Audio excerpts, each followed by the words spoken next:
A few days ago, I turned 18 years old. My teenage years are officially over, and during the last few days, I've had a lot of time to reflect through all the ups and downs I've experienced so far. And what I noticed was most of the problems my younger self faced could have been solved so easily if I just knew what I did today. That's why I'm going to give you guys the 5 best life lessons that I wish I knew a lot sooner. Lesson 1. Failure isn't real. When I was a kid, I was always terrified of underperforming in everything I did. I was nervous going into exams. I always had butterflies in my stomach before I played sports. This is because I was absolutely terrified of losing, messing up, making mistakes, being the reason why my team lost, which led to me taking the least amount of risk possible with everything I did in my life. If there was the slightest chance something could go wrong, I would constantly overthink about it and replay that negative scenario in my head over and over again. Well, here's the thing, you're supposed to lose. You've already lost before, you're gonna lose again in the future, many times. And in fact, I can guarantee you the people you look up to and the most successful people in the world have lost 10 times more than you have.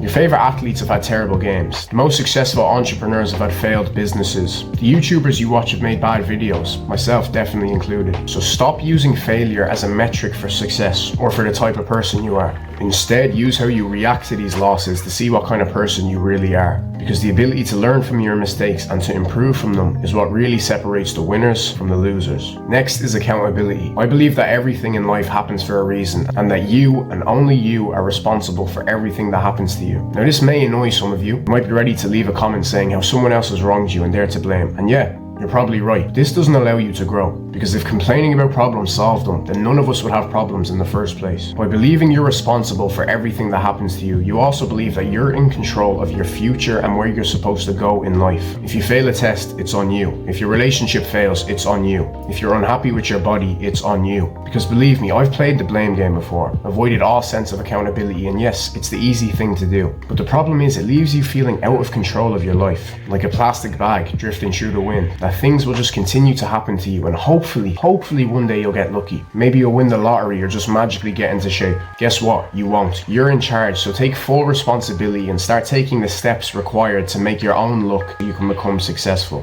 Lesson 3. Live a life true to yourself. If you had to guess what the biggest regret of the dying is, what would you say? Now, if you're a real one, you already watched this video right here, so you already know what the biggest regret of the dying is. The answer for those of you that don't know is, I wish I had the courage to live a life true to myself, not the life others expected of me. I know telling a teenager not to care about what other people think is like telling a homeless person to buy a house. You're just asking for too much. But you really do have zero reason to care. I finished secondary school, or high school for the Americans, last summer, and I've probably only seen about 20% of the people I went to school with. These people that you are letting control your actions, first of all, probably don't care about you anyway, because everyone's too focused on themselves. But secondly, will be out of your life in just a few years. Now, if they're your close friends, then obviously that's a different story. But if they're a real friend anyway, then they should support you with chasing your dreams. If you want to do something in life, do it. Chase the career you've always wanted. Say what you believe. Don't code switch to fit in with other people. Just be 100% authentically you at all times. Because with the future of AI, there's probably going to be clones anyway. So why would you decide to be one now? Embrace who you are as a person, find your purpose in life, and start living a life true to yourself today.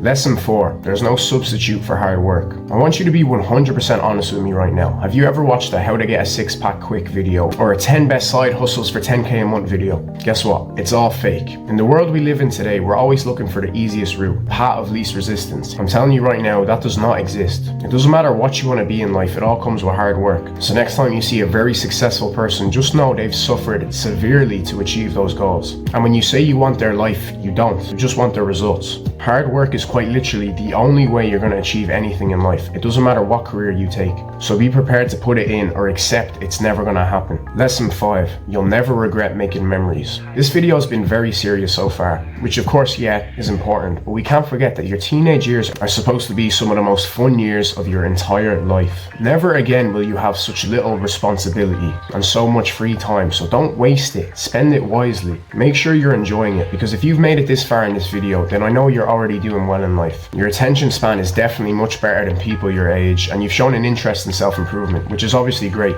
Bro, what even is success if you're not happy? Millionaires kill themselves too. Money and career success is obviously very important and we all want to achieve it, but believe me, it is really not everything. You need to enjoy life. When you reflect on the happiest moments of your life and your best memories, what comes to mind? Is it that time you worked on your business or meditated? No, it's probably more likely a holiday you went on with your family, or that one time your friend did something stupid that was very funny. You get my point. Because of course self-improvement is great, but a pattern that I've personally noticed is how many people become isolated on it. We distance ourselves from people and view the activities they do as below us, because instead we could be doing something productive. That is stupid. Having fun is productive. Making memories is productive, because at the end of the day, when you're on your deathbed, that's going to be all you have left. I'm not saying be a degenerate. I'm not saying you have to drink alcohol or do drugs, but just live your life and have fun. Because remember, being on self-improvement doesn't mean you can't live.